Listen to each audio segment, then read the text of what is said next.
Hello my champions, I hope you are enjoying your life. BSDLA 138 Hindi साहित्य विविध विधाएं आपका इग्नू का एक बहुत शानदार सब्जेक्ट है दोस्तों। विविध का मतलब तरह तरह की, विधाएं का मतलब होता है स्टाइल्स या शैलियाँ। जैसे कि दोस्तों हिंदी साहित्य की बात करें तो निबंध, कहानी, नाटक, उपन्यास, कविताएं, ये सब विधाएं होती हैं। ठीक है, तो दोस्तों दिसंबर 2025 सेशन के लिए कौन से इंपॉर्टेंट क्वेश्चंस हो सकते हैं जो कि आपको एग्ज़ाम के अंदर देखने के लिए मिल सकते हैं। तो मैंने PYQ का एनालिसिस किया है और आपके ये जो किताब है इसके बहुत सारे चैप्टर के मैंने हैंड रिटन नोट्स भी बना रखे हैं। ठीक है, आप देख भी सकते हैं BSDLA 138 की प्लेलिस्ट में जा कर के। तो दोस्तों अगर आपको 10 या 15 मिनट की वीडियो देखने की आदत है तो प्लीज़ अपना टाइम पास मत करिए और किसी और जगह जाकर पढ़ लीजिए, क्योंकि 1 घंटे की ये वीडियो होगी, आप 1.5 या 2 की स्पीड में देख सकते हैं। तो दोस्तों साल भर भी नहीं पढ़ा है तो कम से कम अभी आप सीरियस होकर के अपना पेपर है वो शानदार रिजल्ट लेके आ सकते हैं। उसके अंदर 3 घंटे का ये पेपर होगा, 100 नंबर का ये पेपर आएगा और 35 नंबर चाहिए पास होने के लिए। लेकिन ये वीडियो अगर 2 या 3 बार देख लेते हो तो पूरा जो किताब है दोस्तों आपके दिमाग में छप जाएगा और आपके पास में कंटेंट लिखने की कोई कमी नहीं होगी। समझ गए? तो दोस्तों ईयरफोन लगा के सुनना है क्लास और मोबाइल की स्क्रीन रोटेट कर लेना। पहला सवाल है दोस्तों, पूस की रात कहानी यथार्थवादी शैली की कहानी है, इस कथन की सार्थकता सिद्ध कीजिए। देखो, पूस की रात कहानी है दोस्तों 1921 में लिखी गई थी मुंशी प्रेमचंद जी के द्वारा। जब मुंशी प्रेमचंद है वो यथार्थवाद की तरफ बढ़ रहे थे, आदर्शवाद को उन्होंने छोड़ दिया है ना। यथार्थवाद यानी कि समाज की जो सच्चाई है वो अपनी कहानियों के अंदर दिखाए जाने लगे। और ये सवाल ऐसे भी आ सकता है कि पूस की कहानी का सार लिखिए, है ना। तो एक ही बात है, यथार्थवाद का मतलब वास्तविकता या रियलिटी जो होती है सोसाइटी की। तो उस टाइम पे दोस्तों भारत में अंग्रेजों का शासन था, जमींदार, साहूकार और अंग्रेज अधिकारी मिलकर के किसानों का एक्सप्लॉयटेशन, उनका शोषण करते थे। समझ में आ गया? और पूस क्या है दोस्तों? पूस हिंदू कैलेंडर के अनुसार महीना होता है, मतलब 15 दिसंबर से स्टार्ट होता है और 15 जनवरी के आसपास ये रहता है। तो काफ़ी ज़्यादा ठंड उत्तर भारत में तो देखने के लिए मिलती है जो अभी पड़ रही है ना। तो पूस का एक महीना होता है, उसके पूस की रात में दोस्तों ये हल्कू किसान है, अपने कुत्ते जबरे के साथ में खेत में रखवाली करता है फसल की। लेकिन नील गाय घुस जाती हैं खेत के अंदर, जबरा कुत्ता भौंकता रहता है, लेकिन इसकी हालात ऐसी होती है, ये सोचता है कि ये फसल खाई जाए तो ही बढ़िया है, क्योंकि रात रात मुझे सोना तो नहीं पड़ेगा एटलीस्ट। तो दोस्तों यही कहानी बताई गई है इसमें। पूस की रात यथार्थवादी शैली की कहानी है, यानी कि वास्तविकता पे आधारित कहानी है मुंशी प्रेमचंद जी की, क्योंकि यह भारतीय किसान की दयनीय स्थिति, शोषण और प्रकृति के कठोर संघर्षों का सच्चा चित्रण करती है, जिसमें हल्कू का किरदार जो है गरीबी और लाचारी के कारण अपनी फसल का नुकसान करता, जो कि आदर्शवाद से परे वास्तविक जीवन की कड़वी सच्चाई को दर्शाता है। मैंने अभी आपको बताया कि हल्कू किसान है दोस्तों, इस पे कर्जा भी काफ़ी ज़्यादा रहता था, है ना। फसल के बाद में भी दोस्तों इसके घर में कुछ भी नहीं बचता था और अपनी डेली की आवश्यकताओं के कारण ये महाजनों से, सेठों से पैसा लेता रहता था और वो आए दिन है इसके घर पे आते रहते थे। तो ये सोचता है क्यों ना मैं मजदूरी कर लूँ, अगर ये फसल है वो नील गाय खा जाए। नील गाय एक जानवर होता है जो कि फसलों को नुकसान पहुँचा देता है अनेकों बार। तो जहाँ गरीब व्यक्ति के पास में अपनी समस्याओं से लड़ने के लिए साधन नहीं होते और नियति के आगे हार जाते हैं, यानी कि अपनी किस्मत के आगे।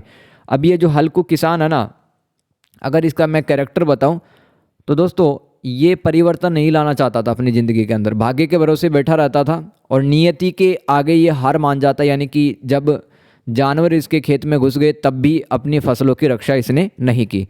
गरीब किसान का चित्रण इसमें बताया गया मुंशी प्रेमचंद जी के द्वारा। कहानी हल्कू जैसे गरीब किसान के जीवन का वर्णन करती है, जो कड़ाके की ठंड में यानी कि पूस के महीने में भी अपने खेत की रखवाली करने के लिए मजबूर है, लेकिन अंततः ठंड के आगे हार मान जाता है। यह कहानी महाजन के कर्ज के जाल और माल गुजारी चुकाने की व्यवस्था को दर्शाती है, जिससे किसान कभी भी उभर नहीं पाता है।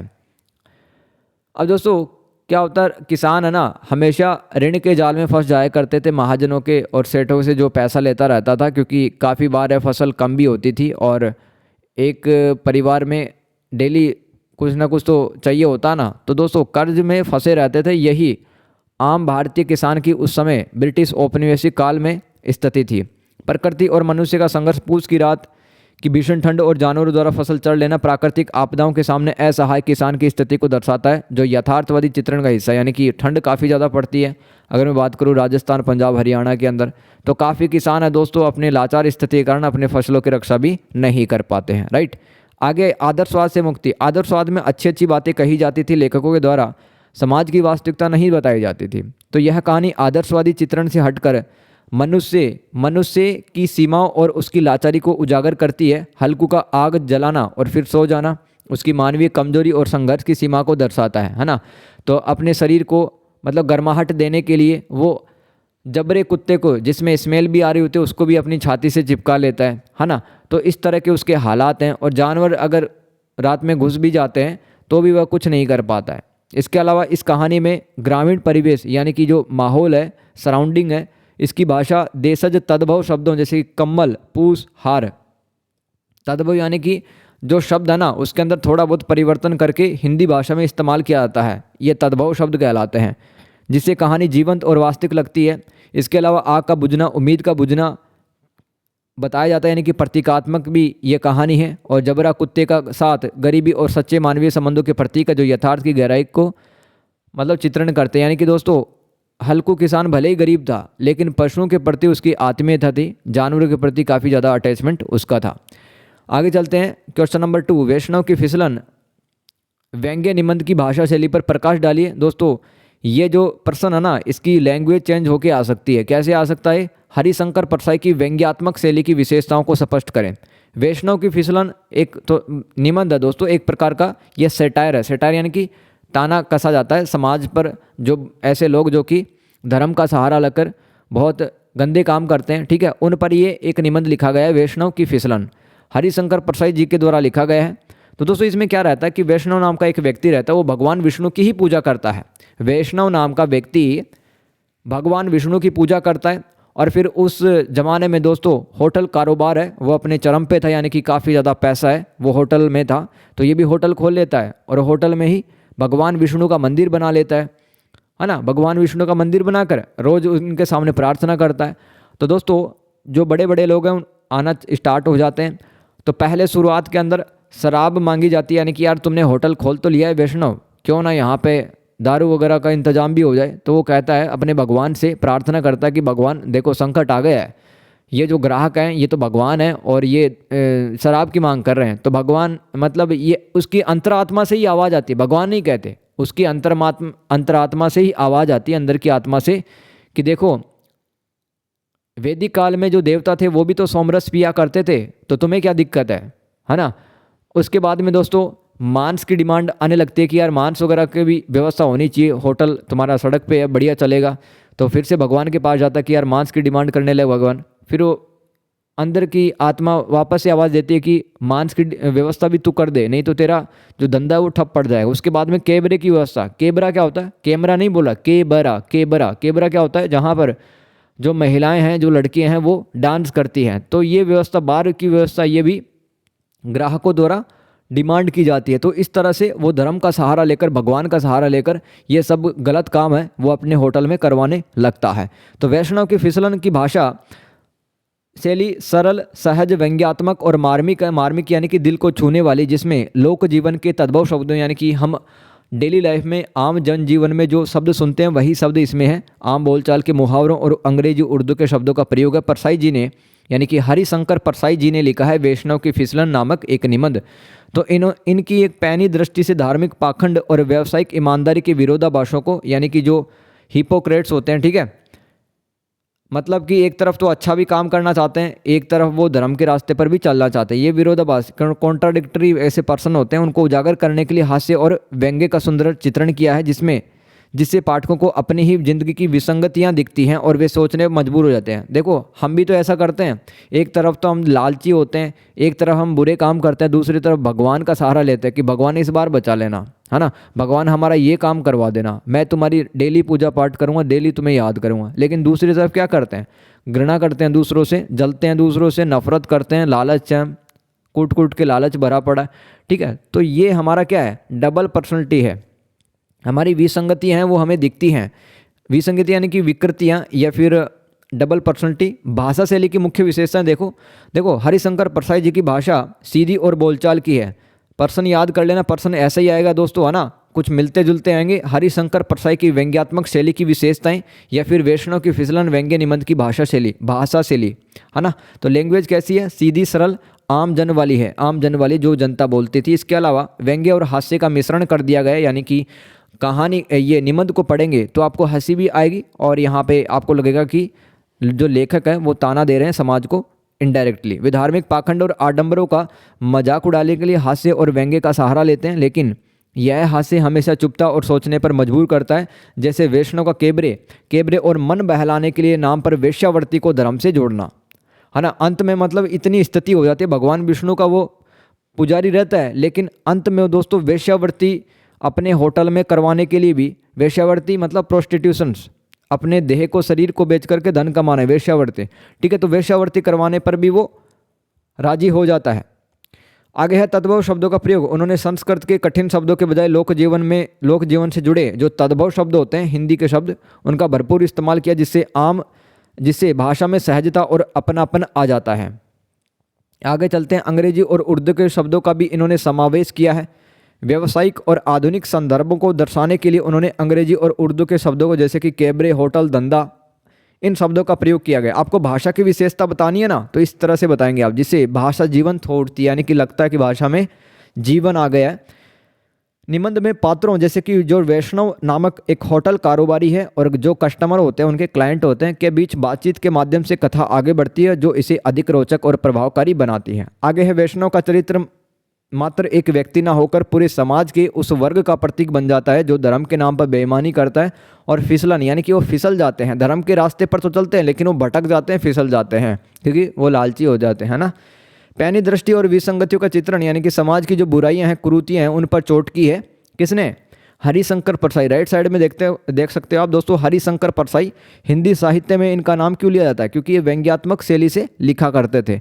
तो लेखक की पैनी दृष्टि हर विसंगति या कुरीतियों को पकड़ लेती है और उसे इस तरह से प्रस्तुत करती है कि सामान्य लगने वाली बातें भी हैं वो गहरा अर्थ देने लगती हैं, जिससे पाठक को अपनी ही दुनिया का आईना दिखता है कि हम भी डेली लाइफ में कितना कुछ गलत कर जाते हैं, हमें आभास तक, फील तक नहीं होता है। ठीक है, क्वेश्चन नंबर 3 दोस्तों, 100 नंबर का पेपर है ना, तो 20-20 नंबर के सवाल आएंगे और कुछ सवाल है 10-10 नंबर के भी आपको दिख सकते हैं। ये जो 20 नंबर के 400 से लेके 500 शब्द के बीच में लिख के आ जाना आप, है ना, 5-6 पेज भर देना इसके अंदर। स्पीड अच्छी खासी होनी चाहिए आपकी, तभी लिख पाओगे यार। क्वेश्चन नंबर 3 दोस्तों, वैष्णव की फिसलन निबंध का सार बताइए।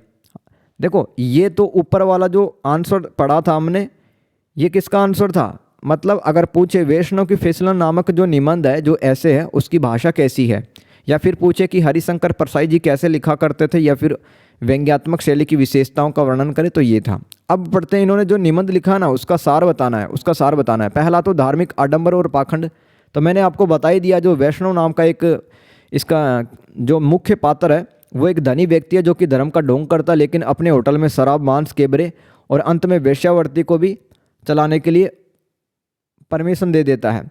वह अपनी कुरीतियों और पापों को छिपाने के लिए ईश्वर को, भगवान का सहारा लेता है और उन्हें प्रकृति पुरुष का संयोग या कृष्ण अवतार जैसी बातें कहकर सही ठहराता है। देखो यहाँ पर जब कस्टमर बोलते हैं उनके होटल में आकर कि यार अब कैबरे की व्यवस्था हो जानी चाहिए, मतलब डांस के लिए लड़कियों वगैरह की भी व्यवस्था हो जाए तो बढ़िया है, हमारा एंटरटेनमेंट हो जाएगा। बड़े बड़े बिजनेसमैन आते थे उसके होटल में, राइट। तो भगवान के मंदिर के सामने जाता है तो उसके अंदर से आवाज़ आती है, उसके दिल से आवाज़ आती है कि यार जो भगवान कृष्ण थे वो भी तो रासलीला रचाया करते थे, है ना। तो इस तरह से वो धर्म का सहारा लेकर के ये कैबरे की व्यवस्था भी करवा देता है ना। और अंत में दोस्तों वो प्रोस्टिट्यूशन को भी अलाउ कर देता है अपने होटल के अंदर। तो मतलब वो फिसलता रहता है हर बात पे, जो कि उसके नैतिक पतन को दर्शाता है। धर्म का धंधे से जुड़ाव, तो परसाई जी दिखाते हैं कि कैसे धार्मिक व्यक्ति धर्म को व्यापार और भ्रष्टाचार से जोड़ते हैं। वैष्णव अपनी आय का कुछ हिस्सा भगवान के नाम पर चढ़ाकर अपने गलत कामों को वैध, यानी कि सही साबित बनाने की कोशिश करता है। यह सिर्फ वैष्णव की कहानी नहीं बल्कि उस पूरे व्यावसायिक और औद्योगिक वर्ग का प्रतिनिधित्व करती है जो धर्म, राजनीति और नैतिकता का इस्तेमाल अपने फायदे के लिए करते हैं, है ना। यानी कि बताते तो कि धर्म का पालन करो, धर्म के नाम पर हमें चलना चाहिए, लेकिन वही लोग गरीबों का शोषण करते हैं, जैसे कि जो कुछ नेता हैं। सामाजिक विसंगतियों पर व्यंग्य। यह निबंध समाज में फैले ढोंग, दिखावे और नैतिक गिरावट पर एक गहरा व्यंग्य है, जो आज के सोशल मीडिया और दिखावटी भक्ति के युग में और भी ज़्यादा प्रासंगिक है। यानी कि लोग दिखाते तो है कि हम मंदिर में जा रहे हैं, है ना, हम और धार्मिक जगहों पे जा रहे हैं, लेकिन वो क्या करते हैं, वो रील्स शॉर्ट बनाते रहते हैं, देखा होगा आपने। तो ऐसे जो लोग हैं उनका जो असली चेहरा वो दिखाता है ये निबंध। इसमें पंडितों, मौलवियों और अन्य धार्मिक गुरुओं के पाखंड को भी उजागर किया गया, जो धर्म के नाम पर लोगों का शोषण करते हैं। परसाई जी की शैली देखो, परसाई जी अपनी सीधी, चुभने वाली और मार्मिक भाषा के लिए जाने जाते हैं। वे सहज ढंग से चुभते हुए व्यंग्य के माध्यम से गहरी चोट करते हैं और पाठक को सोचने पर मजबूर कर देते हैं। भाई यही तो साहित्य होता है। साहित्य का मतलब क्या होता है, जो समाज को सही दिशा दिखाए, है ना। दूसरी डेफिनेशन मेरे अनुसार कि मतलब कोई भी पाठक अगर साहित्य पढ़ रहा है तो पढ़ने के बाद में उसका जो दिल है ना वैसा नहीं रहेगा, उसका मन वैसा नहीं रहेगा जैसे पहले था, तो वो सही साहित्य होगा। तो इसलिए दोस्तों हम पढ़ते हैं ये वैष्णव की फिसलन का निबंध। आगे निष्कर्ष लिख सकते हो, वैष्णव की फिसलन धर्म के मुखौटों के पीछे छिपी बुराइयों, व्यावसायिकता और व्यक्तिगत स्वार्थों को उजागर करता, जो दर्शाता कि कैसे लोग अपने कर्मों को, यानी कि अपने जो काम हैं उनको धार्मिकता का जामा पहनाकर समाज और स्वयं को धोखा देते हैं। और यह व्यंग्य आज भी उतना ही रिलेवेंट है, यानी कि आज के टाइम पर भी देख सकते हैं जो बिजनेसमैन नेता हैं वो धर्म का सहारा लेकर के लोगों का शोषण करते हैं, फ़ायदा उठाते हैं, भ्रष्टाचार करते हैं, करप्ट रहते हैं। क्वेश्चन नंबर 4, एक और शानदार सवाल आपके सामने है दोस्तों। तो कैसा लग रहा है वीडियो सॉल्यूशन, सच्ची बताना, है ना। अपना जो फीडबैक है वो ज़रूर देना है। और यार पेपर ख़त्म होने के बाद में एटलीस्ट बता के तो जाया करो कैसा हुआ पेपर, कितना हेल्प मिला आपको। आप बताते नहीं हो, आप इग्नोर करते हो, है ना।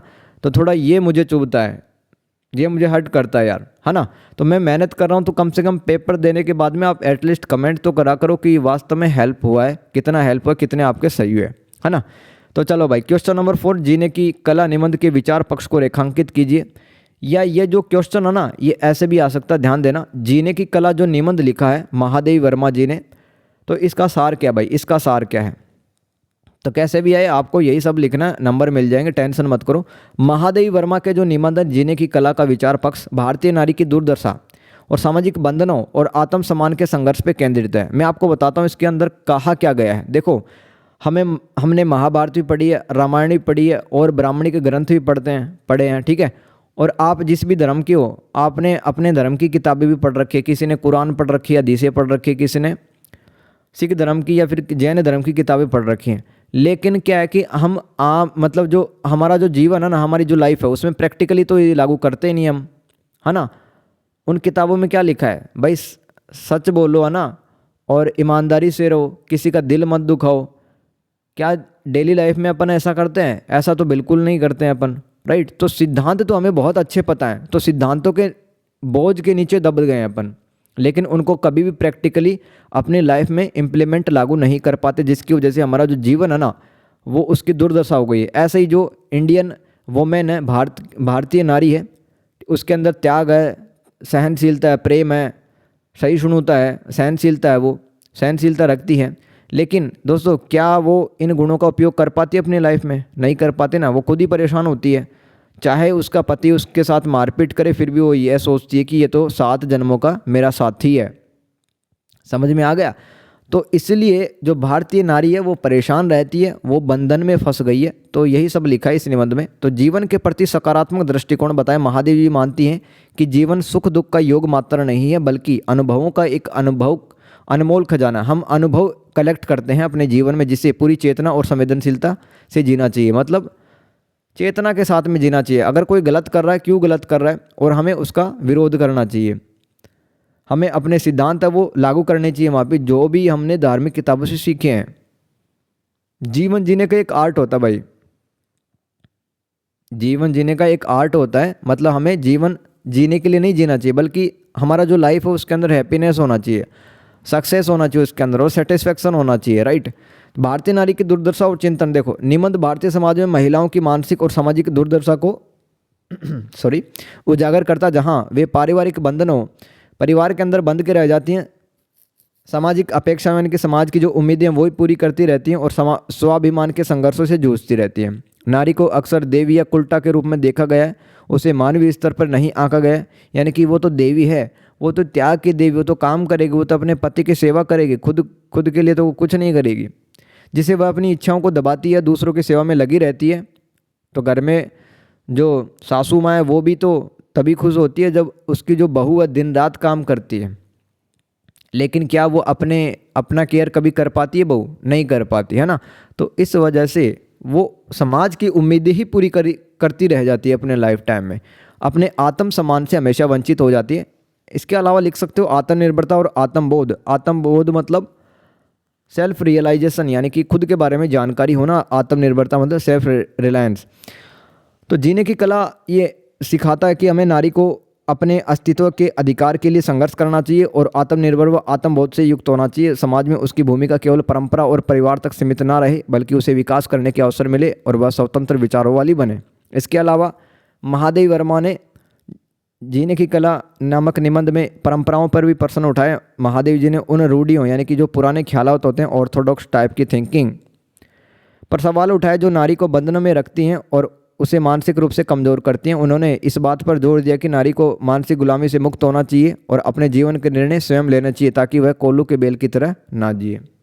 लिख दोगे ऐसा? बिल्कुल लिख देंगे, हाँ जी।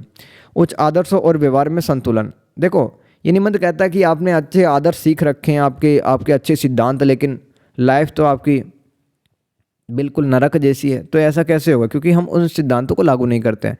तो निबंध का एक महत्वपूर्ण विचार यह है कि सही जीवन जीने के लिए उच्च सिद्धांतों और व्यवहार में संतुलन होना चाहिए। यानी कि आपने जो किताबों से, परिवार से जो सिद्धांत सीख रखे हैं, वास्तव में परिस्थिति आने पर उन सिद्धांतों को लागू भी करना चाहिए, है ना। जैसे कि सत्य है और ईमानदारी है, चोरी नहीं करना है और प्यार प्रेम के साथ में, सहयोग के साथ में आगे बढ़ना है। केवल सिद्धांतों का बोझ ढोना पर्याप्त नहीं है, उन्हें आचरण में भी उतारना जरूरी है। निष्कर्ष लिख सकते हो आप। देखो निष्कर्ष लिखते हो तो एग्जामिनर खुश होता भाई, इंप्रेशन पड़ता है, और दूसरे लोगों से तो पूछो मत, आपको मतलब 2-4 नंबर एक्स्ट्रा ही देगा वो।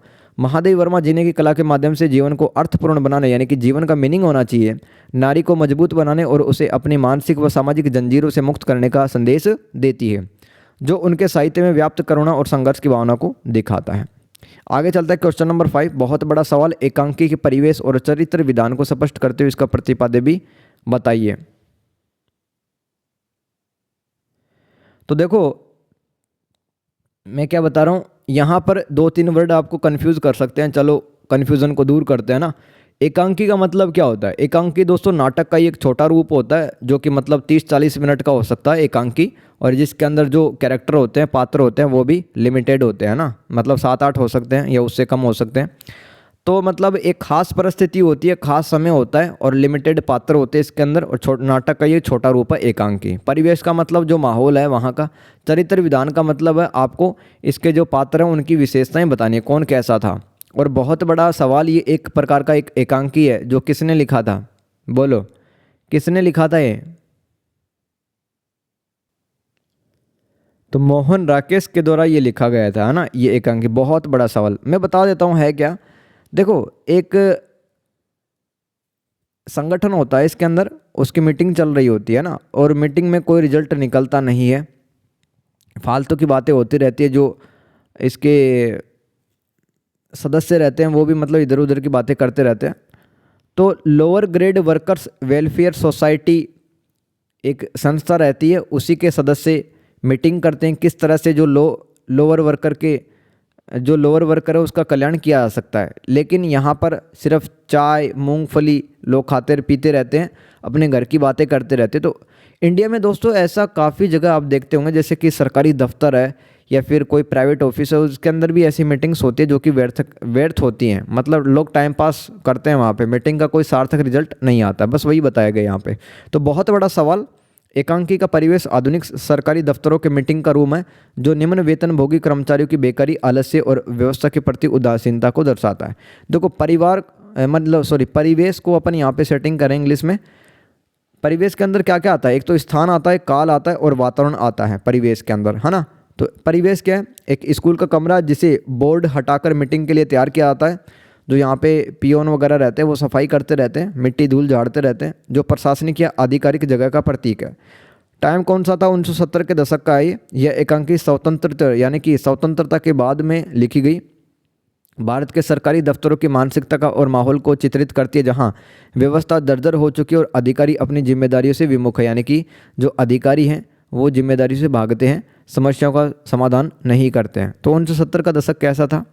वो हमें बताए गए यहाँ पे। इसके अलावा वातावरण, दफ्तरों की निरर्थक बैठकों, टालम टोल, आपसी अविश्वास और व्यक्तिगत अहंकार का वातावरण जहाँ कोई ठोस कदम नहीं उठाया जाता, केवल दिखावा और समय बर्बाद होता है। चरित्र विधान देखो, इसके अंदर एक तो राम भरोसे है। राम भरोसे एक निम्न वेतनभोगी कर्मचारी जो अपनी असहाय स्थिति को जानता है लेकिन व्यवस्था का शिकार बन के वो निष्क्रिय रहता है, कुछ नहीं बोलता, वो भी ठीक है, साफ सफाई कर लेता है, टेबल को साफ कर देता है, बोर्ड हटा देता है। यह वास्तविकता से परिचित है और व्यंग्यात्मक टिप्पणियां करता रहता है, यानी कि इसको पता है कि मीटिंग के जो अध्यक्ष सदस्य हैं आपस में बातचीत करेंगे, चाय वगैरह पियेंगे, यहाँ पे मीटिंग में कोई भी सार्थक निर्णय वो नहीं लिया जाएगा इस सोसाइटी के कल्याण के लिए।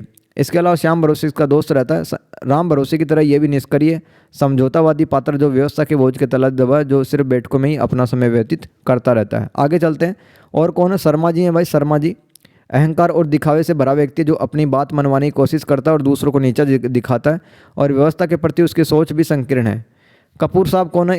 एक और अधिकारी जो बैठकों में अपनी उपस्थिति दर्ज कराता लेकिन कोई ठोस काम नहीं करता, यह भी व्यवस्था की निरर्थकता का प्रतीक है। महिला पात्र भी इसमें फालतू बातें करती रहती है अपने घर गृहस्थी की। वेतनभोगी महिला कर्मचारी भी फालतू की बातें करती है और अपनी जिम्मेदारी नहीं समझती हैं, जो व्यवस्था की गिरावट को दर्शाती है। प्रतिपादे दोस्तों, प्रतिपादे क्या होता है? सवाल में आएगा प्रतिपादे।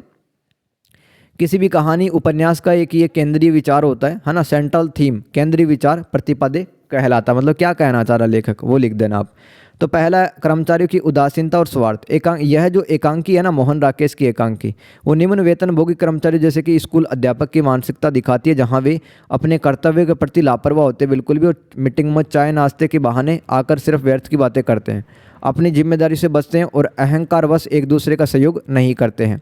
इसके अलावा यह जो एकांकी है वो सरकारी और गैर सरकारी संस्थाओं में व्याप्त भ्रष्टाचार और निष्क्रियता पर तीखा कटाक्ष करती है। Lower grade workers welfare society जैसी संस्थाएं भी अपने उद्देश्य से भटक जाती हैं और केवल दिखावा बन के रह जाती है, जैसे कि शर्मा जैसे पात्रों से पता चलता है। तो दोस्तों, lower grade workers welfare society का कल्याण कैसे किया जाना था वो इस मीटिंग में अन्य सदस्यों और अध्यक्ष वगैरह द्वारा चर्चा करनी थी, लेकिन कोई टाइम पे आता ही नहीं है मीटिंग में, सब लेट आते हैं, चाय वगैरह पीने लगते हैं, घर गृहस्थी की बातें करने लगते हैं। समस्या का समाधान यहाँ पे नहीं होता है, और जब जो कि एक बहुत बड़ा सवाल है, जब लोग अपनी जिम्मेदारी और कर्तव्य को भूल जाते हैं तो समाज और संस्थाएं कैसे प्रगति कर सकती है। बिल्कुल सही कहा है मोहन राकेश जी ने। पात्रों को आपसी खींचतान और गैर जिम्मेदाराना रवैया किसी भी बड़ी समस्या को हल करने के रास्ते बंद कर देता है।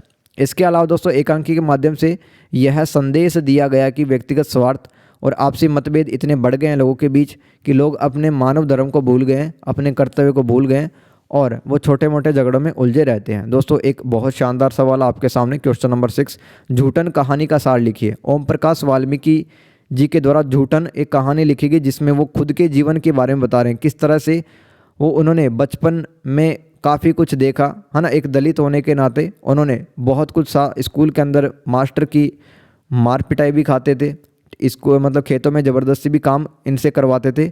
सवर्ण जो जातीय मतलब ऊंची जातीय थी जो, तो ओम प्रकाश वाल्मीकि ने अपने ही जीवन के बारे में झूठन कहानी में लिखा है।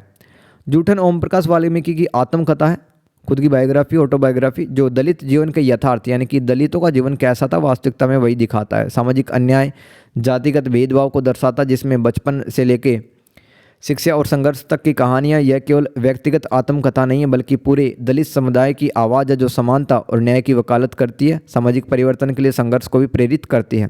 आगे चलते वाल्मीकि जी अपने दलित समुदाय के अनुभवों का वर्णन करते, जहाँ उन्हें बचपन से ही जाति के कारण अपमान झेलना पड़ा, हीनता और घृणा का सामना करना पड़ा बचपन से ही। और दोस्तों, जो बड़े बड़े चौधरी लोग होते थे उनकी जब बेटियों की, उनके बेटों की शादी होती थी तब वो गेट के बाहर बैठे रहते थे अपनी माँ के साथ में, और जो झूठन है बचा कुचा खाना वो खाया करते थे। इसके अलावा गरीबी और सामाजिक बाधाओं के बावजूद लेखक शिक्षा के प्रति लगन दिखाते हैं। वो स्कूल में पढ़ने जाते हैं जहाँ पर दोस्तों ऊंची जात के जो बच्चे हैं उनके साथ में भेदभाव करते हैं, मास्टर भी इनसे काम करवाते हैं साफ़ सफाई के, और मास्टर भी इनको पीटते रहते हैं, लेकिन वो हार नहीं मानते। लेकिन ये जो आत्मकथा सवर्ण समाज की मानसिकता को, ऊंची जाति के जो लोग होते हैं किस तरह से वो निचली जाति के लोगों के प्रति सोच रखते हैं, जहाँ दलितों को सिर्फ काम के लिए इस्तेमाल किया जाता है और उनको रिस्पेक्ट नहीं जाती है, भले ही वो पढ़े लिखे हो या ना हो। जैसा कि एक बार एक सवर्ण व्यक्ति का लेखक जैसा कि एक बार एक सवर्ण व्यक्ति का लेखक के घर भोजन करना और फिर लेखक के घर पानी न पीना इस भेदभाव को दर्शाता है कि जो बड़े ऊंची जाति के जो लोग हैं, सवर्ण जाति के लोग, वो पानी तक नहीं पीते हैं। इन गरीब लोगों के घरों के अंदर। इसके अलावा जूटन एक व्यक्ति ही नहीं बल्कि पूरे दलित समाज की त्रासद कथा यानी कि बहुत दुखदायी घटना है, कहानी है। यह दलित चेतना के विकास, विद्रोह और अस्मिता यानी कि अपने पहचान का जो संकट है उसको दर्शाता, जहां लेखक जातिगत हीनता बोध को त्याग कर संघर्ष के रास्ते पर चलने की प्रेरणा देते हैं। यानी कि आपको जात पात से ऊपर उठ करके मिलजुल कर रहना चाहिए, ऐसा ओम प्रकाश वाल्मीकि जी कह रहे हैं। इसके अलावा वाल्मीकि जी सामाजिक परिवर्तन का आह्वान करते हैं। यह जो रचना या कृति है केवल अतीत का वर्णन नहीं करती, यानी कि बीते हुए कल भूतकाल का वर्णन नहीं करती, बल्कि वर्तमान और भविष्य के लिए संदेश देती है कि हमें जात पात से ऊपर उठना चाहिए। यह सामाजिक समानता, न्याय और समतामूलक समाज जहाँ पर बराबरी का हक हो सबके पास, उसकी वकालत करती है ताकि कोई भी व्यक्ति का शोषण ना हो। चलो आगे चलते हैं, है ना। समझ में आ रहा ना? नहीं समझ में आ रहा तो 2-3 बार देख लेना वीडियो को। क्वेश्चन नंबर 7, निराला की साहित्य साधना का प्रतिपाद्य स्पष्ट कीजिए।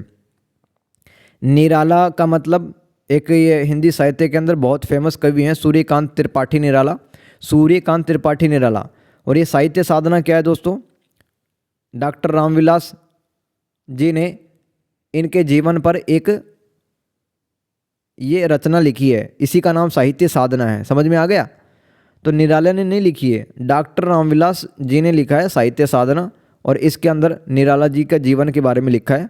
तो इसका जो मुख्य विचार है वो आपको बताना है। सेंट्रल थीम क्या है? केंद्रीय विचार, प्रतिपाद्य। तो निराला जी की साहित्य साधना का जो मुख्य विषय मनुष्य की मुक्ति, यानी कि उदासता से दूर हो, बंधनों से दूर हो, सामाजिक यथार्थ का चित्रण हमें मिलता है और क्रांतिकारी चेतना मिलती है, जिसमें उन्होंने छायावाद, प्रगतिवाद और यथार्थवाद को जोड़ा है। छायावाद का मतलब ये एक प्रकार की दोस्तों धारा है या परंपरा है हिंदी साहित्य के अंदर, जिसमें प्रकृति का चित्रण, स्त्री का चित्रण और रहस्यवादी भावनाएं मिलती हैं। आगे चलते हैं, मनुष्य की मुक्ति। तो निराला का साहित्य मनुष्य को हर प्रकार की बेड़ियों जैसे कि धार्मिक, सामाजिक और आर्थिक संकटों से मुक्ति दिलाने का आह्वान करता है। साहित्य साधना, उन्होंने रूढ़िवादी दर्शन और संकीर्ण विचारों का खंडन किया, खंडन यानी कि रिजेक्ट किया, जैसा कि उनकी अछूतों की यात्रा, स्कूल यात्रा से पता चलता है। सामाजिक यथार्थ और सरोकार, सरोकार यानी कि संबंधित, यथार्थ यानी कि वास्तविकता। तो वे स्त्री पुरुषों संबंधों, विधवा विवाह, दहेज प्रथा और नारी शोषण जैसी समस्याओं को कहानियों और कविताओं के माध्यम से उठाते थे सूर्यकांत त्रिपाठी निराला जी, जैसा कि ज्योतिर्मयी में उठाया था।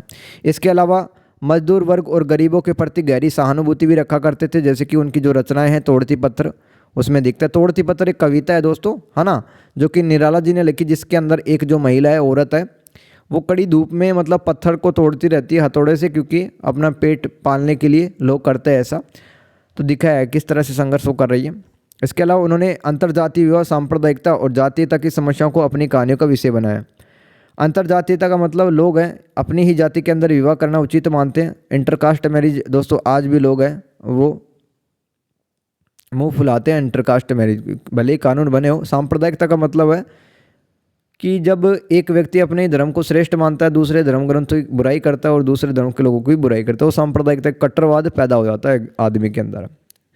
आगे क्रांतिकारी और विद्रोही स्वर, उन्होंने साम्राज्यवाद, पूंजीवाद और भ्रष्ट नेताओं के खिलाफ आवाज़ उठाई। वे भारत के स्वतंत्रता संग्राम में सक्रिय रहे थे निराला, और जनता को संघर्ष करने के लिए प्रेरित किया।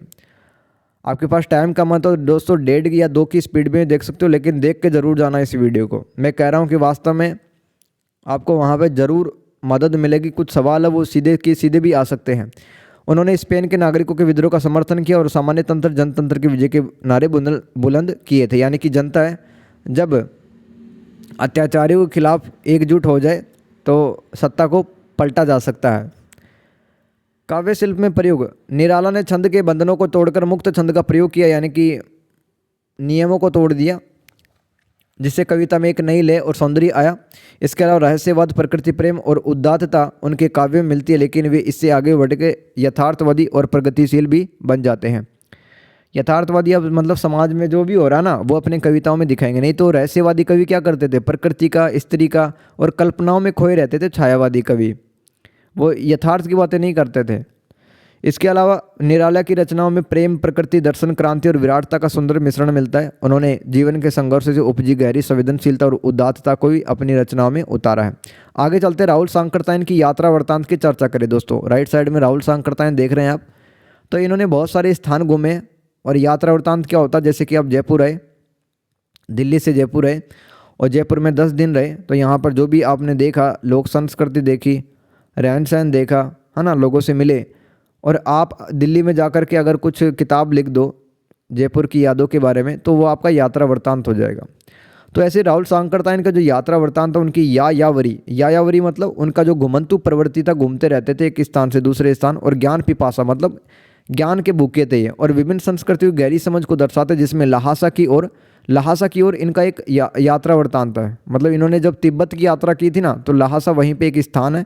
और मेरी यूरोप यात्रा और रूस में 25 मास और किन्नर देश की ओर मेरी लद्दाख यात्रा, ये सब इनकी यात्रा वृत्तांत है। वे यात्राओं के माध्यम से न केवल भौगोलिक विवरण देते हैं, बताते भी हैं वहाँ के समाज, धर्म, लोक संस्कृति और भाषाई विशेषताओं को सूक्ष्म विश्लेषण करते हैं, जिससे उनका साहित्य ज्ञानवर्धक और साहित्यिक स्वरूप से समृद्ध हो जाता है। तो मेरी जीवन यात्रा, ये राहुल सांकरतायन का यात्रा वृत्तांत। आगे चलते लहासा की ओर। तो पहला यात्रा वृत्तांत है लहासा की ओर, तिब्बत यात्रा। यह नेपाल से तिब्बत जाने के पुराने रास्तों का वर्णन है, जो व्यापारी और सैनिक महत्व का भी हुआ करता था। इसमें तिब्बत की सामाजिक स्थिति, जाति पाति, पर्दा प्रथा के अभाव, महिलाएं वहाँ पे घूंघट वगैरह नहीं करती थी, चाय सत्तू के सेवन और स्थानीय जीवन शैली का विस्तृत वर्णन किया गया है, जिसमें धार्मिक और सांस्कृतिक पहलू भी शामिल हैं। यूरोप की यात्रा देख लो, यूरोप और इंग्लैंड की यात्रा का वर्णन, जिसमें लंदन, पेरिस, जर्मनी आदि देशों के अनुभव शामिल हैं। सांस्कृतिक भिन्नताओं, कला, संगीत और पश्चिमी जीवन शैली पर इन्होंने टिप्पणियाँ की, जिसमें अपनी परंपराओं से भी तुलना की है।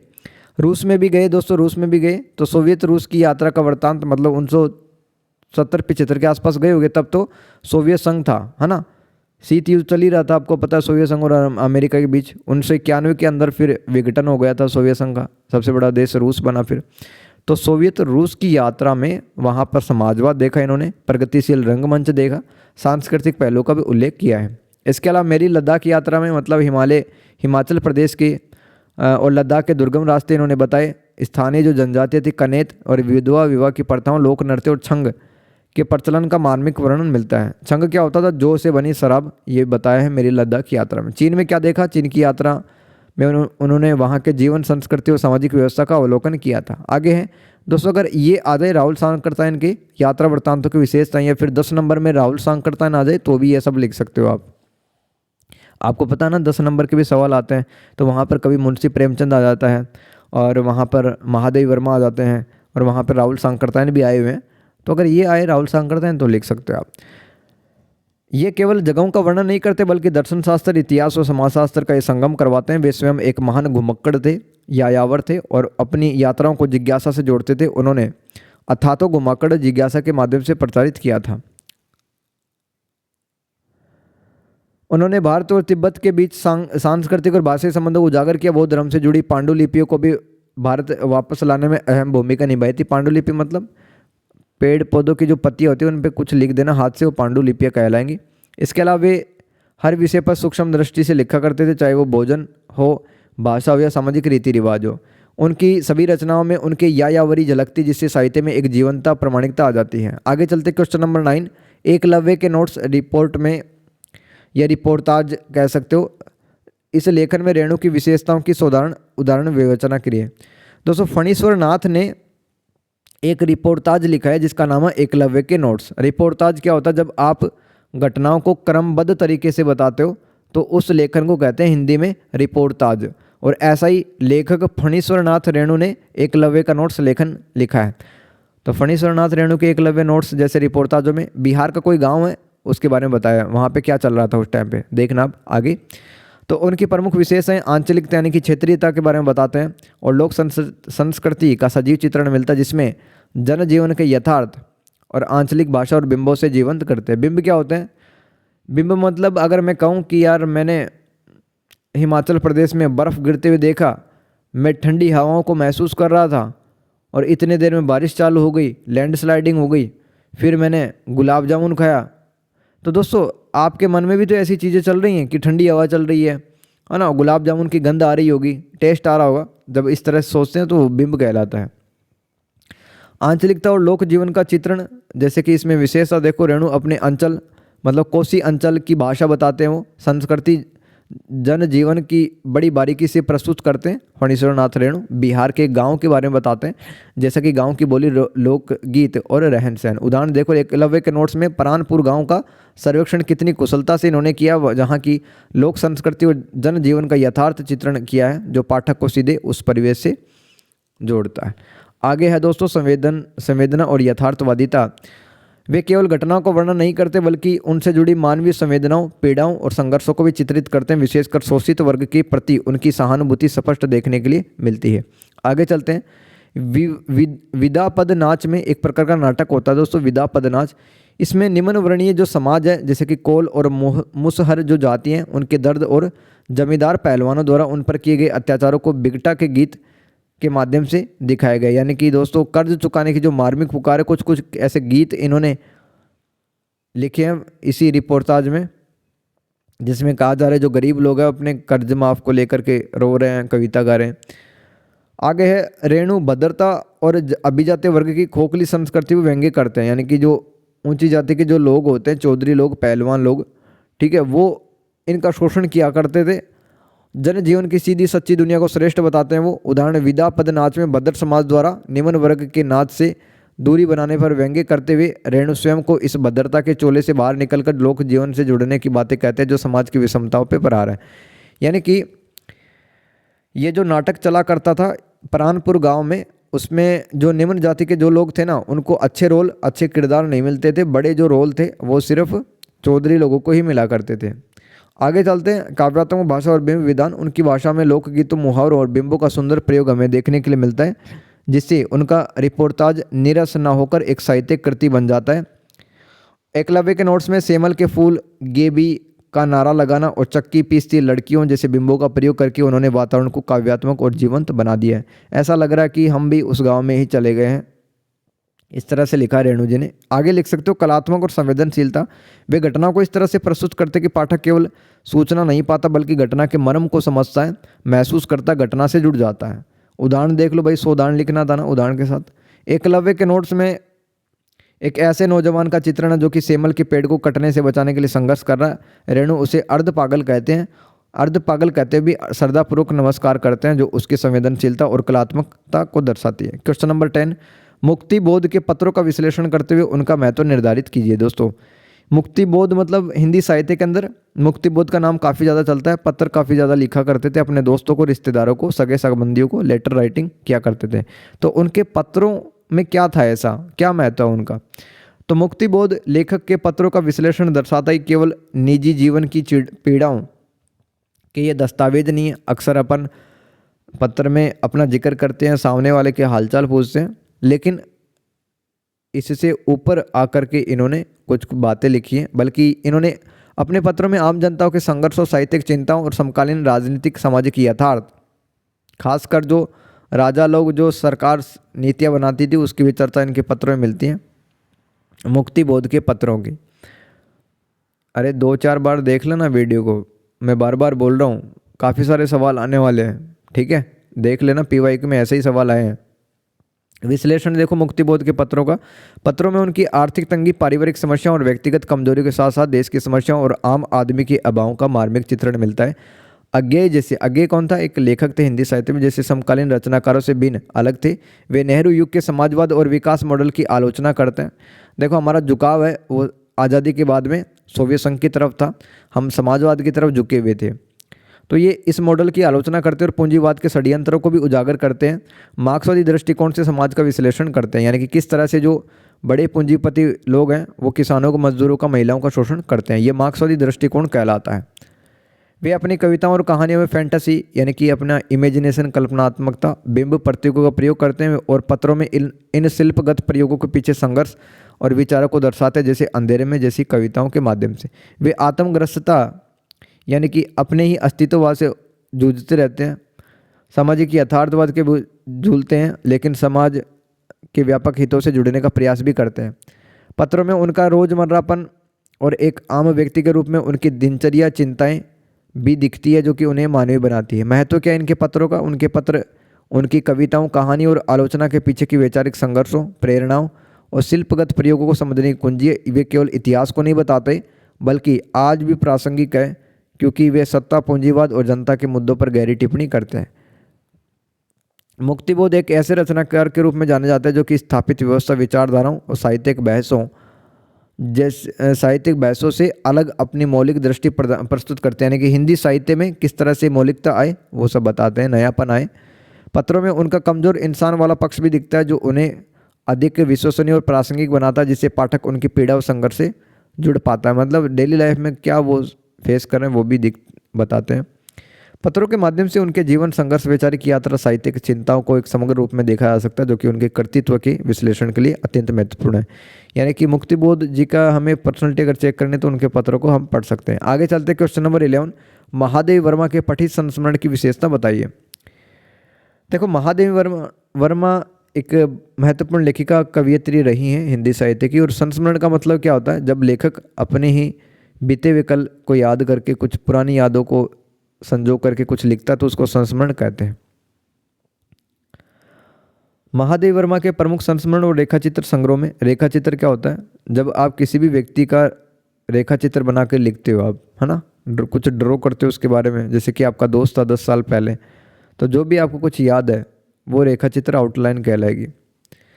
तो इनमें अतीत के चलचित्र, स्मृति की रेखाएं, पथ के साथी और मेरा परिवार, ये सब महादेवी वर्मा के संस्मरण और रेखाचित्र हैं भाई, जिनमें उन्होंने दलितों, अपने परिचितों और समकालीन साहित्यकारों के, उस टाइम के जो साहित्यकार थे, उनके जीवन दर्शन, व्यक्तित्व को भी सजीवता से प्रचित्रित किया। विशेषकर स्त्रियां और समाज के उपेक्षित वर्ग उनके संस्मरण का महत्वपूर्ण हिस्सा है।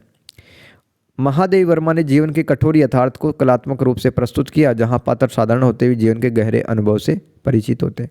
आगे दोस्तों, महादेवी वर्मा ने समाज के शोषित, गरीब और उपेक्षित, जिसमें नारी, दलित आदि के जीवन की समस्याओं को उठाया, शोषण और संघर्षों को उजागर किया। दोस्तों, ऐसी लाइनें आप हर कवि के आंसर में चिपका सकते हो, ठीक है, और बिल्कुल सही होगा, जो भी लिखोगे सही लिखोगे आप। जो तत्कालीन समाज की व्यवस्था पर तीखा प्रहार है। इसके अलावा पात्रों के प्रति गहरी सहानुभूति और ममता और आस्था का भाव झलकता है, खासकर गिल्लू और भक्तिन जैसे चरित्रों में। इसके अलावा जो महादेवी वर्मा रहस्यवाद, वेदना, पीड़ा और प्रकृति के बिंबों का प्रयोग मिलता है, जहाँ प्रकृति और आत्मा का संबंध दिखाया गया है। जैसे कि उनके जो पात्र हैं, भक्तिन, ठकुरी बाबा, गिल्लू, जंग बहादुर, इतने सजीव हैं और प्रभावशाली हैं कि पाठक उन्हें भूल नहीं पाता कभी भी। नारी जीवन की विषमताओं, शोषण और शक्ति का मार्मिक चित्रण भी उनकी रचनाओं में मिलता है, जैसे कि गूंगिया का चित्रण। इसके अलावा उनकी जो भाषा थी महादेवी वर्मा की, बिंब विधान और प्रतीकात्मक थी, जिससे उनकी शैली कहीं कहीं पर जटिल भी हो जाया करती थी, लेकिन अर्थपूर्ण होती थी, मीनिंग निकलता था हर एक लाइन का। उनके संस्मरणों में उनकी अपनी अनुभूति और व्यक्तित्व की स्पष्ट झलक देखने के लिए मिलती है, जिससे कि वो अधिक प्रामाणिक लगते हैं। आगे दोस्तों एक और शानदार सवाल आपके सामने, मोहन राकेश के डायरी लेखन की विशेषता बताएं। यह सवाल दोस्तों 10 नंबर में आ सकता है, सिर्फ मोहन राकेश या डायरी लेखन। क्या होता है डायरी लेखन? आप जो भी देखते हैं, ऑब्जर्व करते हैं, महसूस करते हैं, लाइफ में जो भी कुछ हो रहा है डायरी में आप लिखते हैं, डेली या फिर मंथली हो सकता है, वो डायरी लेखन कहलाता है। तो आत्म संघर्ष और आंतरिक द्वंद्व मोहन राकेश जी के द्वारा मिलता है। डायरी उनके निजी जीवन के आत्म संघर्ष, अकेलेपन, स्वतंत्रता के द्वंद्व को दर्शाती है, जिसमें वे अपने आंतरिक विचारों और बाहरी परिस्थितियों के बीच में जूझते हुए दिखाई देते हैं। आगे चलते हैं। इसके अलावा इनके डायरी लेखन में यथार्थवादी और सामाजिक प्रतिबद्धता दिखती है कि मतलब जो छूटे हुए लोग हैं, जो पीड़ित लोग हैं, उनका भी भला होना चाहिए और वे लोगों का पक्ष भी लेते हैं। इसके अलावा डायरी में उनके लेखन की शुरुआत, साहित्य की योजनाएं, लेखक के संघर्ष की झलक भी मिलती है, किस तरह से वो साहित्य को एक नया रूप देना चाह रहे थे, जो कि उनके रचनात्मक व्यक्तित्व को दिखाता है। आगे यह समकालीन सांस्कृतिक परिदृश्य यानी कि माहौल, हिंदी भाषा के बदलते स्वरूप और सामाजिक आर्थिक बदलावों को भी समझने में सहायक है, जो कि एक युग का इतिहास है। इसके अलावा उनकी डायरी का गद्य सहज, कलात्मक और नाटकीयता लिए हुए, यह कहानी और नाटक के शिल्प का मिश्रण जो छोटे छोटे विवरणों को भी रोचक बना देता है। इसके अलावा वे अपनी डायरी में निजी जीवन और सार्वजनिक जीवन को बेबाकी से दिखाते हैं, जिससे पाठक उनके दूसरे व्यक्तित्व से जुड़ पाता है। इसके अलावा वे जीवन, साहित्य और मनुष्य की परिभाषाओं पर भी गहराई से विचार करते हैं और अपने आसपास की दुनिया को एक संवेदनशील व्यक्ति की नज़र से देखते हैं। ये सब आप लिख सकते हो किसमें? मोहन राकेश जी के डायरी लेखन में। अगर मोहन राकेश सीधा ये सवाल आए तो भी आप लिख सकते हैं, सब सही होगा सब। क्वेश्चन नंबर 13 दोस्तों, सूरदास के काव्य का मुख्य प्रतिपाद्य बताइए। आप जानते ही हैं जो सूरदास जी थे वो कृष्ण काव्य भक्ति धारा से संबंधित प्रतिनिधि कवि हैं उनके, इस धारा के, और वो भगवान कृष्ण की जो भक्ति वो किया करते थे। तो सूरदास के काव्य का मुख्य प्रतिपाद्य भगवान श्री कृष्ण की भक्ति है, जिसमें उन्होंने वात्सल्य रस, यानी कि जो भगवान कृष्ण जब बचपन में छोटे थे तब भी उनकी जो बाल लीलाएँ थी उनके माध्यम से भक्ति की और श्रृंगार रस जैसे कि राधा कृष्ण प्रेम का अद्भुत चित्रण किया है। सूरदास ने सूरसागर, इनकी एक रचना सूरसागर में भागवत पुराण के आधार पर कृष्ण की लीलाओं का वर्णन किया, जो उनके काव्य का केंद्रीय प्रतीक है। उन्होंने कृष्ण के बाल रूप और बाल मनोविज्ञान को इतना सजीव और मनोवैज्ञानिक चित्रण दिया कि उन्हें वात्सल्य रस का सम्राट कहा जाता है। आगे चलते, राधा कृष्ण के प्रेम और वियोग का, वियोग यानी कि बिछड़ना, सेपरेशन, बिछड़ना का मार्मिक वर्णन भी उनके काव्य का प्रमुख हिस्सा है, जिसमें संयोग और वियोग दोनों पक्ष शामिल। संयोग यानी मिलना, वियोग यानी कि बिछड़ना।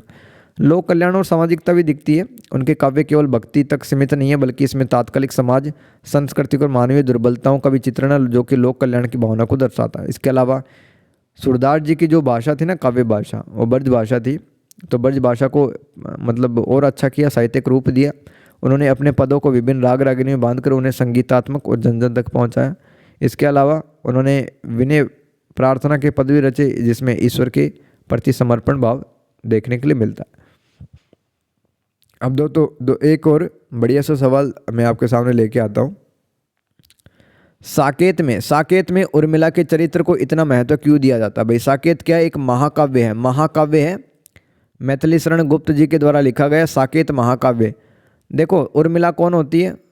उर्मिला कौन होती है? लक्ष्मण जी की पत्नी होती है। अब दोस्तों हम तो सिर्फ सीता के दुखों को ही जानते हैं, लेकिन अब वो भी तो गए थे भगवान राम के साथ में वनवास में, लक्ष्मण जी, ठीक है। तो लक्ष्मण जी को पत्नी है, वो कैसे रही होगी दोस्तों इनके बिना, अपने पति के बिना? तो वही जो दुख दर्द है, वो एक भारतीय नारी की जो स्थिति है, एक आदर्शवादी छवि के रूप में इनको दिखाया गया है। तो साकेत एक महाकाव्य मैथिली शरण गुप्त जी के द्वारा लिखा गया।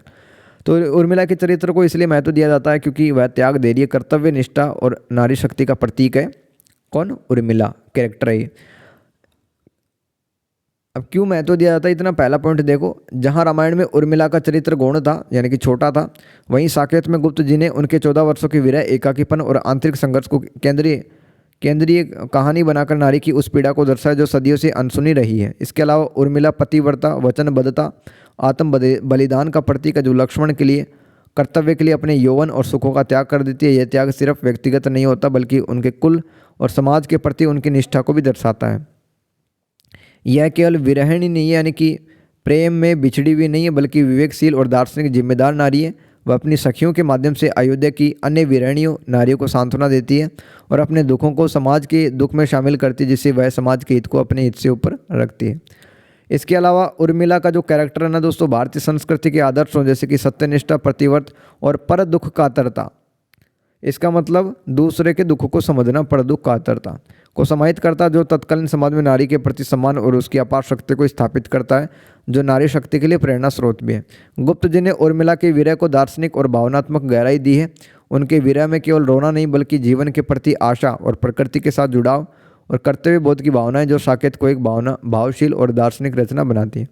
कुछ सवाल दोस्तों 10-10 नंबर के भी आ सकते हैं, जैसे कि संस्मरण और रेखा चित्र पर आपको टिप्पणी लिखना है, ठीक है। तो मैंने 2 सवाल को एक सवाल में ही मर्ज कर दिया। संस्मरण मतलब मेमोयर क्या होता है बताया था भाई, जब लेखक अपने जीवन में आए किसी भी व्यक्ति, घटना या दृश्य को अपनी यादाश्त के आधार पर कलात्मक रूप से दिखाता है, तो उसे संस्मरण कहते हैं। इसका संबंध वास्तविक अतीत से होता है, यानी कि पास्ट के अंदर आपका जो रूम पार्टनर था उसके बारे में आपने लिख दिया कुछ भी याद करके, है ना, या खुद के जीवन के बारे में लिख सकते हो। तो इसमें विशेषता होती है, इसमें लेखक का उस व्यक्ति या घटना के साथ व्यक्तिगत संबंध होना जरूरी है, यानी कि 10 साल पहले आप किसी के साथ रहते थे मिलजुल करके, अब नहीं हो, अब दूसरे शहर में चले गए, लेकिन रहना जरूरी था आपका उसके साथ में, व्यक्तिगत संबंध होना जरूरी है संस्मरण में। उदाहरण के लिए महादेवी वर्मा का एक संस्मरण है पथ के साथी। आगे रेखा चित्र किसे कहते हैं? जिस प्रकार एक चित्रकार रेखाओं के माध्यम से चित्र बनाता है, उसी प्रकार जो लेखक होता है कई शब्दों के माध्यम से व्यक्ति, वस्तु या दृश्य का ऐसा वर्णन करता है कि उसका मानसिक चित्र पाठक के आंखों के सामने उभर के आए, तो उसे रेखा चित्र कहते हैं। समझ में आ गया? तो किसी भी व्यक्ति, वस्तु या स्थान का ऐसा कोई सीन लेखक लिखे या उकेरे जो कि पाठक के हृदय में बस जाए, उसे रेखा चित्र कहते हैं।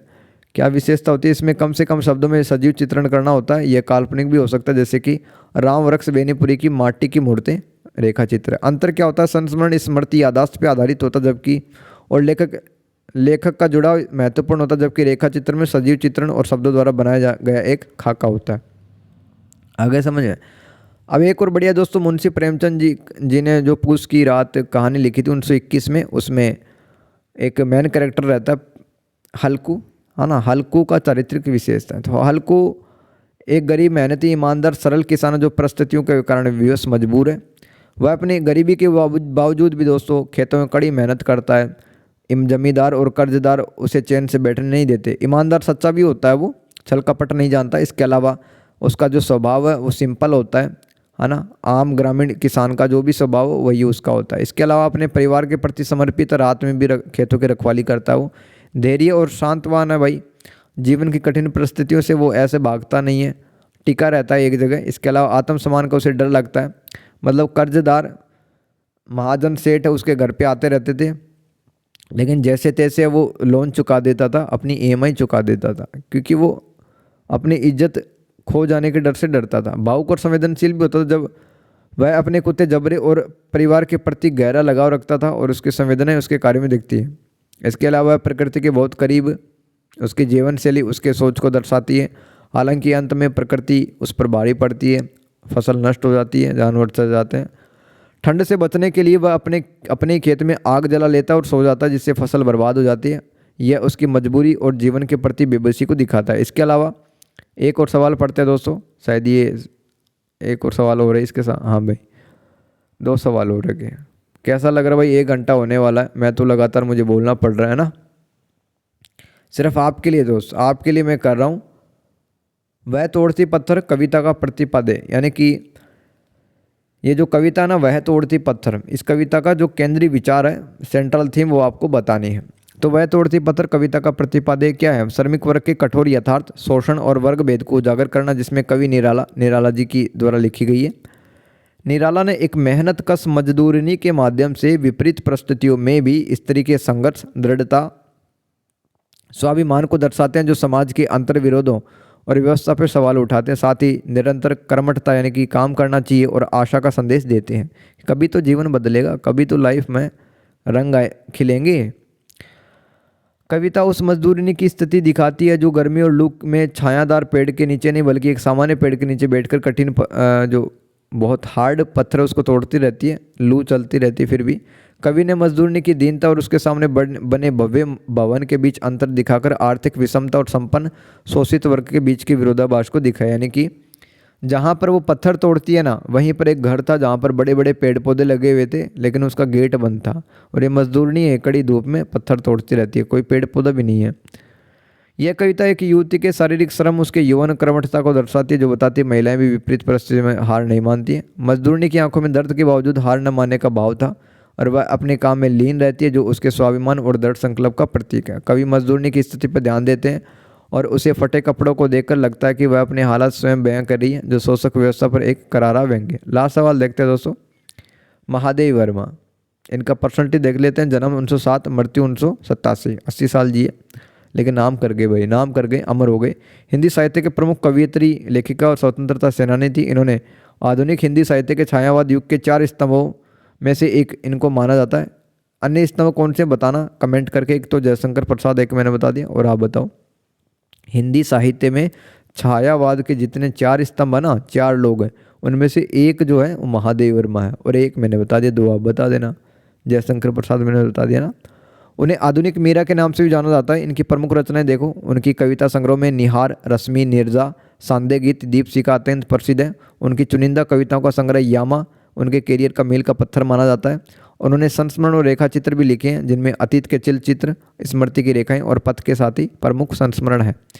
इनको सम्मान मिला दोस्तों 1982 के अंदर काव्य संग्रह यामा के लिए भारत के सर्वोच्च साहित्यिक सम्मान ज्ञानपीठ पुरस्कार इनको मिला हुआ है। और इसके अलावा पद्म भूषण और पद्म विभूषण से भी सम्मानित किया गया है। और दर्शन क्या, उनकी कविता में अक्सर रहस्यवाद और विरह की भावना देखने के लिए मिलती है। रहस्यवाद मतलब जब कवि अलौकिक सत्ता से परम सत्ता से जुड़ने के लिए अपनी कविताओं में लौकिक शब्दों का सहारा लेता है, इसको रहस्यवाद कहते हैं, जो प्रकृति और ईश्वर के प्रति उसके प्रेम को दर्शाते हैं। तो दोस्तों ये था मेरी तरफ से सॉल्यूशन, है ना। तकरीबन 1 घंटा हो गया अपने को पढ़ते हुए, और मेरे ख्याल से बहुत अच्छे से आपको समझ में आया होगा। जिसने देखो पढ़ाई की हुई है पहले, जिसने सीरियस ले रखी है, उसका रिवीजन बढ़िया तरीके से हो गया, ठीक है। उसके लिए तो प्रैक्टिस था, मॉक टेस्ट था एक तरह का, और जिसने कुछ भी नहीं पढ़ रखा तो दोस्तों ऐसे ही कुछ सवाल आएंगे और आपको सेम टू सेम ऐसे ही लिख के वहाँ पे आ जाना है। ठीक है, स्पीड ज़्यादा रखनी है, हैंड राइटिंग है वो थोड़ा ठीक लिखना है ताकि एग्जामिनर को समझ में आए। मेन मेन पॉइंट है उन्हीं का विस्तार करना है, कुछ भी फालतू नहीं लिखना है। ओके, तो इन सवालों को 2-4 बार देख लें। ये टोटल आपके 15 सवाल करवा दिए। देखो 15 में मैंने 4 सवाल लिए थे। तो इस तरह से काफ़ी सवाल है दोस्तों, ऐसा तो आप किताब ही नहीं पढ़ पाएंगे एक दिन पहले। तो यही वीडियोज़ आप देख जाना। Thank you so much everyone, अपना ख्याल रखिए, खुश रहिए, टेक केयर, बाय बाय।